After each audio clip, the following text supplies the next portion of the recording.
최근 미국 언론 CNN에서 한국산 전투기인 KF-21 전투기가 20차 비행을 완료하고 21차 비행까지 코앞에 다가온 가운데 폴란드와 사우디 등 대한민국의 우호적인 국가들까지 참여를 고려하면서 KF-21 전투기의 해외 수출에 관한 세계적인 전망이 매우 높다고 깜짝 발표했습니다. 미국 CNN에 따르면 통상 규모의 경제로 표현되는 전투기의 현실적인 가격은 300대 생산을 기점으로 최대 500대까지, 손익분기점 또는 한 대당 700억 정도가 합리적 기체 단가라고 이야기합니다. 따라서 미국 CNN의 전망이 성립되려면 KF-21은 300대 이상 생산이 가능한 생산 라인이 구축되어야 하고 또 예상 수출 규모 또한 200대 이상이 되어야 하는데요. 여기서 결정적으로 한국이 유리한 점은 미국조차 역주행하는 4.5 세대 전투기 효용론과 두 번째는 유로파이터에 이어 F-35가 보여준 기술적 신뢰도의 문제를 가지고 있는 것입니다. 현재 수준에서의 전투기 적정 기술을 4.5 세대지만 KF-21 전투기는 그 이상의 발전 가능성을 분석한 것입니다. 이런 이유를 들며 KF-21의 비전에 대해 밝은 전망을 내놓은 것입니다. CNN은 KF-21의 첫 수출 유망 국가들로 사우디아라비아, 아랍에미리트, 카타르, 쿠웨이트, 태국, 이라크 등을 꼽았습니다. 시제기 출고식을 진행할 때 한국항공우주산업 측은 축사에서 KF-21의 설계와 제작을 담당한 가히 방위사업청 민간기업 연구원 20명의 이름을 일일이 호명하며 그간의 노고를 빛냈습니다. 이 중에 전투기 엔진 도입을 두고 미국과의 협상에서 탁월한 능력을 보여준 관계자가 포함되어 있었는데요. 여기서 이 부분이 중요한 이유가 미국산 엔진을 정착하고도 어느 국가에든 수출이 가능하도록 한국에게 유리하게 협상했기에 가능했던 일입니다. 만약 미국이 너무 높은 도입 가격이나 4.5 세대 전투기 개발 구상이 현실적인 이유로 자초한다면 한국의 KF-21이 가장 유력한 대안이 될 것이라는 게 전문가들의 의견입니다. 그 이유에 대해 카이는 세부적으로 분석했습니다.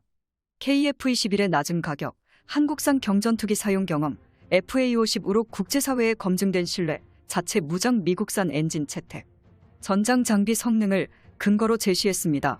먼저 살펴볼 근거는 합리적 수준의 낮은 가격입니다. 막연히 가격이 낮을 것이라는 추측이 아니라 CNN은 타당한 근거도 함께 제시하고 있습니다. 84% 이상에 달하는 국산화율이 그것입니다. 국내에서조차 84% 내외의 국산화율을 놓고 많다, 적다 논란이 컸었습니다. 그런데 놀랍게도 CNN은 84% 국산화율을 높은 수준이라고 평가하고 있습니다.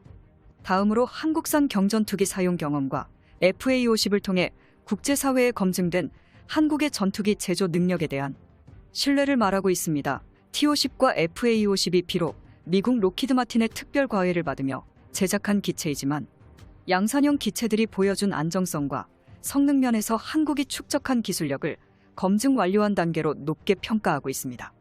무려 1,500기 생산이라는 베스트셀러를 달성한 미국산 엔진을 채택한 점도 KF-21의 비행성을 높게 평가하는 요인으로 들었습니다. 전투기 자체 개발에 도전했던 여러 국가들이 겪은 엔진 안정성 문제는 너무도 잘 알려진 사실인데요. 마지막으로 CNN은 놀랍게도 KF-21의 성능과 효용성 측면에서 성능 및 가격을 꼽았다는 것이 놀랍습니다. CNN에서 우리 KF-21을 F-35에 견줄 정도로 높게 평가하고 있다는 것입니다. 한국은 스텔스기라는 트렌드의 기술적 함정에 얽매이지 않고 과감하게 내부 무장창을 다음 단계로 미루고 초기 양산형에는 반매립형을 채택함으로써 무장탑 재량을 극대화한 점을 높게 평가하고 있습니다. 과거 CNN은 스텔스기로 대표되는 5세대 전투기들에 대해 혹평을 한 적이 있었습니다. F-22의 등장으로 전 세계가 스텔스기에 대해 선망을 넘어 맹신하는 집단 최면에 걸려들었다며 신랄하게 비판했었는데요. 실제 전투에서는 스텔스 성능보다는 ASA 레이터와 시계외 공중전 BVAR이 더 중요하다는 점을 들었습니다. 그런 점에서 CNN에서 KF-21은 꼭 필요한 성능만을 겸비한 합리적 판단을 토대로 개발된 전투기로 평가하고 있습니다.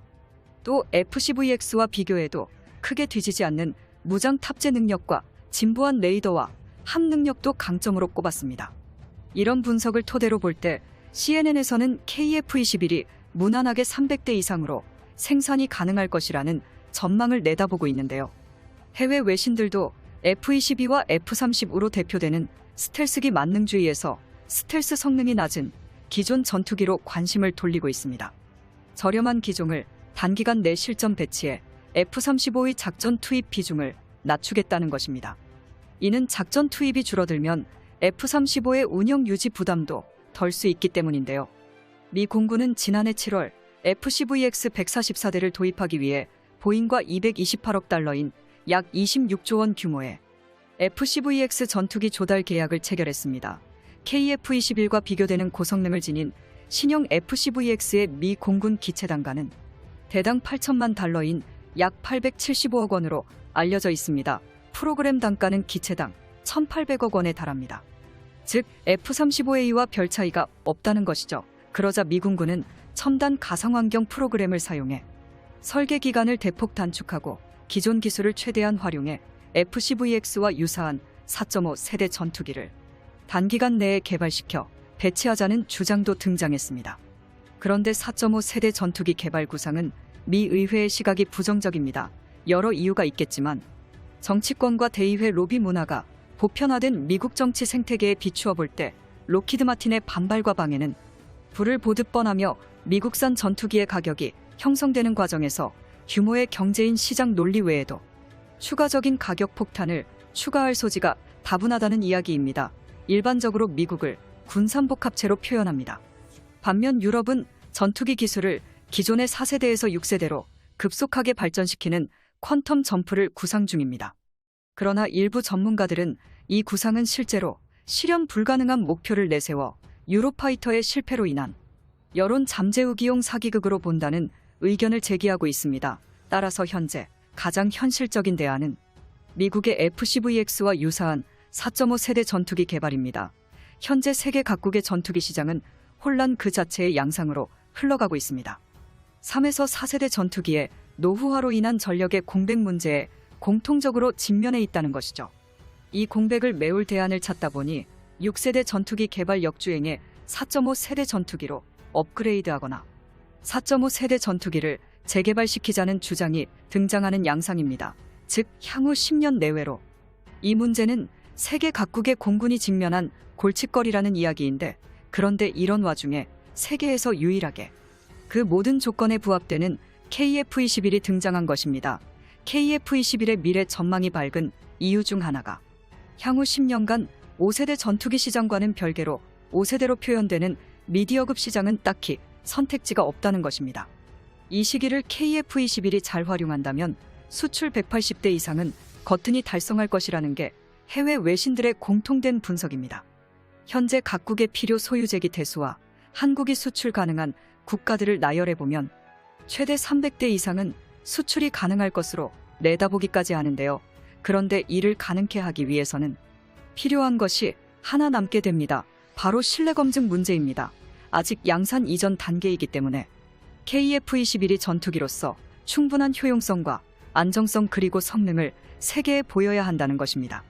앞으로 KF-21의 갈 길이 많이 남아 있었기 때문에 이 순간을 기다렸던 것입니다.